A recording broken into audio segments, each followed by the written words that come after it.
Ketdik. Nechi? 117-18. Bujon boborajon bilan kelisholmay Iltimos ruxsat. Qosh ketib qopti qosh. Jigar. Voy.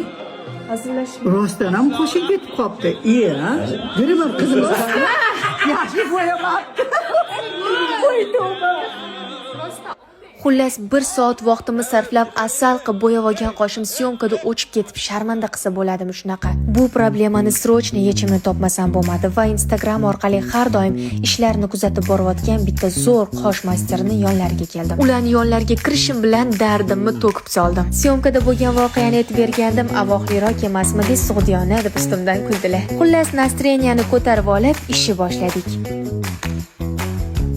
Ko'rib turganingizdek Zebo opa peshonamda arxitektura ishlarini boshladilar. Qoshimni razmerini to'g'ri o'lchab, nuqtalar bilan belgilab olganlaridan keyin mana shunaqa ip bilan chizib chiqdilar. Ammo bu qo'llaridagi narsaning nomini men bilmayman. Bilganlar kommentariyada yozib ketinglar. Xullas mana shu ruchkasimon narsani meni qoshimni chizish uchun sozladilar va qo'limga oyna berdilar. Men qoshimning formasini yana bir marta tekshirib oldim.